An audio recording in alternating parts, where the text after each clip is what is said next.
Hey there. Subscribe to my channel. And also press this bell icon. So you never miss any new update. नमस्कार मित्रों, स्वागत है आप सभी का आपके अपने YouTube चैनल हिंदी पाठशाला विद भट्ट सर पर। आज हम आपके लिए लेकर आए हैं हिंदी व्याकरण से संबंधित प्रकरण व्यंजनों का वर्गीकरण। सो वीडियो बिना स्किप किए हुए अंत तक देखिए।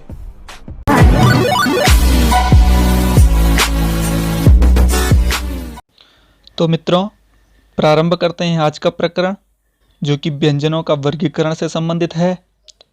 सर्वप्रथम हम जानते हैं व्यंजन किसे कहते हैं। स्वरों की सहायता से बोले जाने वाले वर्ण व्यंजन कहलाते हैं।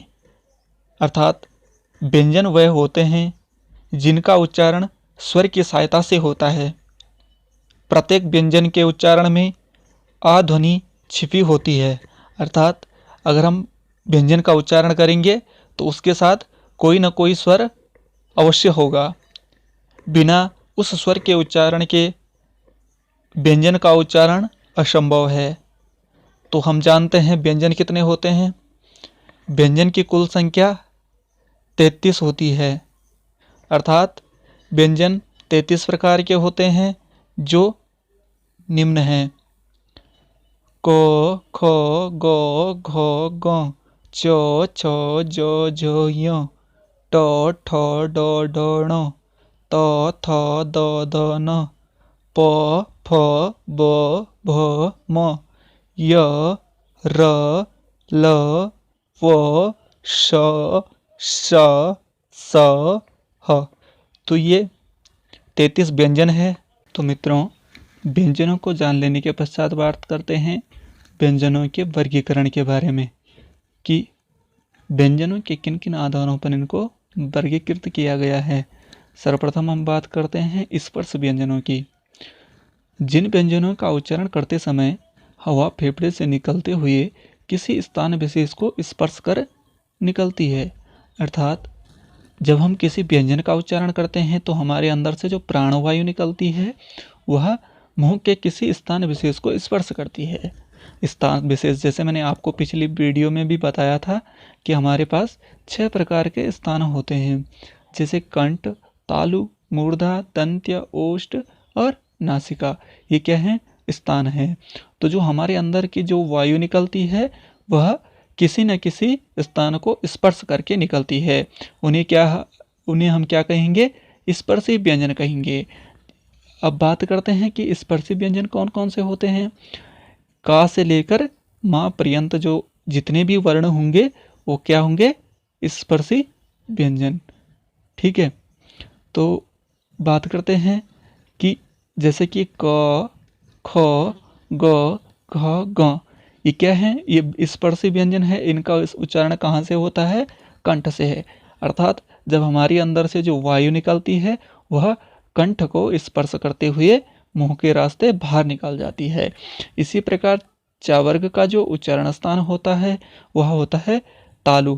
तो जो हमारे अंदर के जो प्राणवायु निकलेगी वह तालु को स्पर्श करते हुए बाहर निकलेगी। उसी प्रकार टवर्ग का होता है मूर्धा। यह प्राणवायु मूर्धा को स्पर्श करके हुए निकलेगी। उसके बाद जो तवर्ग है उसका दंत्य होता है। उसी प्रकार पवर्ग का ओष्ठ होता है। तो ये सभी क्या हैं? स्पर्शी व्यंजन होते हैं। ये कुल 25 हैं। अर्थात जो पूरा एक वर्ग है हमारे पास, का से लेकर माँ पर्यंत, ये सभी क्या हैं? स्पर्शी व्यंजन कहे जाते हैं। अर्थात इनका उच्चारण करते समय हमारी जो प्राणवायु है वह क्या है? किसी स्थान विशेष को स्पर्श करके निकलती है। इसीलिए इनको स्पर्शी व्यंजन कहते हैं। तो मित्रों, दूसरा जो व्यंजन होता है वह क्या है? अंतस्थ व्यंजन है। ठीक है। तो अंतस्थ व्यंजन में क्या है? जिन व्यंजनों के उच्चारण में जीभ, तालु, दांत और ओष्ठ क्या है? परस्पर स्पर्श होता है। इनका क्या है? आपस में स्पर्श होता है, लेकिन स्पर्श क्या है? पूर्ण रूप से नहीं होता। वह क्या है? अंतस्थ व्यंजन कहलाते हैं। इन व्यंजनों का अगर हम उच्चारण करेंगे तो क्या है? जैसे इनकी संख्या है 4 है। तो कौन कौन से हैं वो? य, र, ल और व। ये जो 4 हैं ये क्या है? अंतस्थ व्यंजन हैं। तो अगर हम इनका उच्चारण करेंगे तो इनमें क्या है, हमारी जीभ, तालु, दांत और ओष्ठ क्या है, परस्पर स्पर्श करेंगी, लेकिन वह स्पर्श क्या है, पूर्ण तरीके से नहीं करेंगी। अर्थात स्पर्श करने का जो क्या है प्रयत्न वह करेंगे, लेकिन स्पर्श नहीं हो पाएंगे। तो वे क्या है, अंतस्थ व्यंजन कहलाते हैं, जो कि ये 4 हैं। ठीक है, ये नोट करने वाली बहुत महत्वपूर्ण बात है। इन्हें हम क्या कहते हैं, इन्हें हम अर्धस्वर भी कहते हैं। अर्थात जो ये 4 हैं इनको अर्धस्वर भी कहते हैं। ठीक है, अब अगर हम बात करें तीसरा जो वर्गीकरण है वह क्या है, ऊष्म व्यंजन। ऊष्म व्यंजन किसे कहते हैं, जिन व्यंजनों के उच्चारण में क्या है, वायु क्या है, मुख में किसी स्थान विशेष में घर्षण रगड़ खाकर निकले और क्या है, ऊष्मा यानी गर्मी पैदा करे, वे क्या है, ऊष्म व्यंजन होते हैं।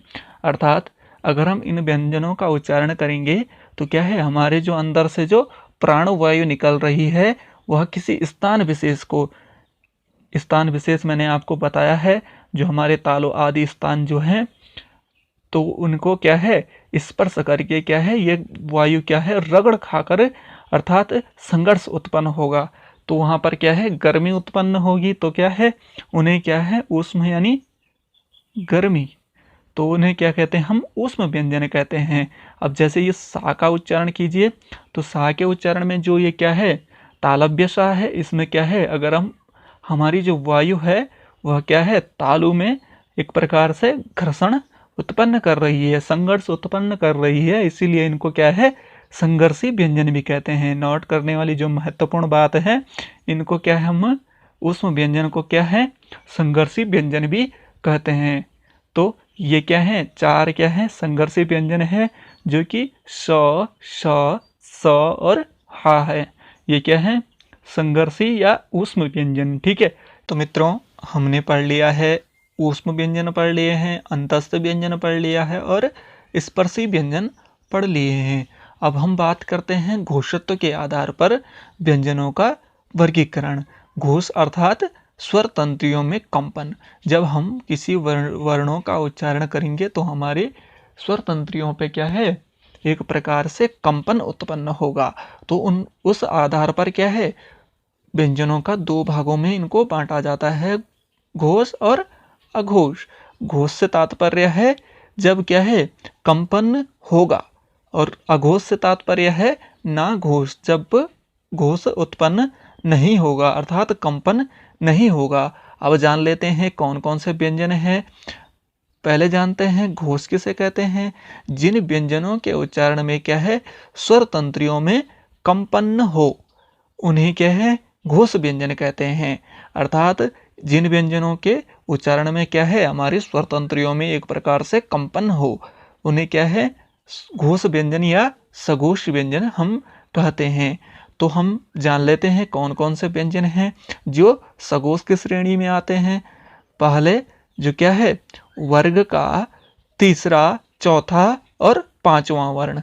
मैंने आपको बताया था का से लेकर जो माँ तक हमारे पास 25 व्यंजन हैं, वह क्या है, एक वर्ग है। उनमें क्या है, तीसरा, उनके प्रत्येक वर्ग का तीसरा, चौथा और 5वां जो वर्ण होगा वह क्या है, सघोष होगा। अर्थात अगर हम का को अगर माने तो का और खा को छोड़कर क्या है, ग, घ और गा क्या है, सघोष हैं।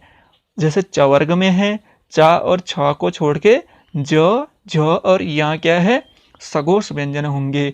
उसी प्रकार टा और ठा को छोड़कर ड, ढ और ण जो है वो क्या है, सघोष व्यंजन होंगे। उसी प्रकार तवर्ग में क्या है, त और था को छोड़कर द, ध और न क्या है, ये सघोष व्यंजन है। उसी प्रकार पवर्ग में प और फा को छोड़कर ब, भ और जो माँ है वो क्या है, सघोष व्यंजन होंगे। और इनके साथ साथ क्या है, य, र, ल, व और हा, ये क्या है, घोष वर्ण यानी सघोष वर्ण होंगे। अब बात करते हैं हम दूसरा अघोष वर्ण को। अघोष वर्ण किसे कहते हैं, जिन व्यंजनों के उच्चारण में क्या है, स्वर तंत्रियों में क्या है, कंपन न हो। अर्थात इन वर्णों का उच्चारण में जो अघोष वर्ण है, इनमें क्या है, हमारी जो स्वर तंत्री है इनमें क्या है, एक प्रकार से कंपन नहीं होता। उन्हें क्या है, अघोष व्यंजन हम कहते हैं। तो इनमें आते हैं प्रत्येक वर्ग का पहला और दूसरा और स, स, श ये वर्ण इनके अंतर्गत आते हैं। प्रत्येक वर्ग का पहला और दूसरा यानी क वर्ग का क और ख, च वर्ग का च और छ, और ट वर्ग का ट और ठ, त वर्ग का त और थ, और प वर्ग का प और फ। ये क्या है, प्रत्येक वर्ग का पहला और दूसरा अक्षर है। ये क्या है, अघोष वर्ण है।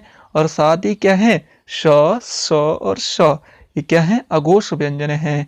इनके क्या है, हम उच्चारण में इनका जो हमारी स्वर तंत्रियां हैं इनमें घोष नहीं होता, इसलिए इनको अघोष व्यंजन हम कहते हैं। तो अंतिम में जानते हैं मित्रों, प्राणत्व के आधार पर व्यंजनों का वर्गीकरण। प्राणत्व से तात्पर्य है जो हमारी प्राणवायु है उसके आधार पर जो व्यंजनों का वर्गीकृत किया गया है वह निम्नतः दो प्रकार से है, अल्प प्राण और महाप्राण। अब जानते हैं अल्प प्राण किसे कहते हैं और महाप्राण किसे कहते हैं। सर्वप्रथम बात करते हैं अल्प प्राण की, जिन व्यंजनों के उच्चारण में प्राण वायु कम मात्रा में निकलती है और उच्चारण में क्या है, कम समय लगता है, वह क्या है, अल्प प्राण कहे जाते हैं। अल्प से तात्पर्य है कम, अर्थात वह व्यंजन जिनके उच्चारण में हमारी जो प्राणवायु है वह क्या है, अल्प यानी बहुत कम मात्रा में बाहर निकलती है, उसे क्या है, अल्प प्राण कहते हैं। तथा इसके उच्चारण में क्या है, हमें कम समय लगता है। तो जानते हैं कौन कौन से व्यंजन हैं जो कि क्या है, अल्प प्राण की श्रेणी में आते हैं। सर्वप्रथम बात करते हैं वर्ग का पहला अक्षर, तीसरा अक्षर और पंचमा अक्षर, और य, र, ल और व ये क्या है, अल्प प्राण कहे जाते हैं। जैसे कि आपको पता है प्रत्येक वर्ग का पहला कौन सा अक्षर है, क वर्ग है, क वर्ग का मान लो क है। उसके बाद तीसरा अक्षर है ख को छोड़कर ग, और चौथा अक्षर है घ को छोड़कर ग। अर्थात जो पहला और तीसरा और पांचवा प्रत्येक वर्ग का अक्षर है वह क्या है, अल्प प्राण है। इससे अलावा य, र, ल और व। ठीक है, तो अब जानते हैं महाप्राण किसे कहते हैं।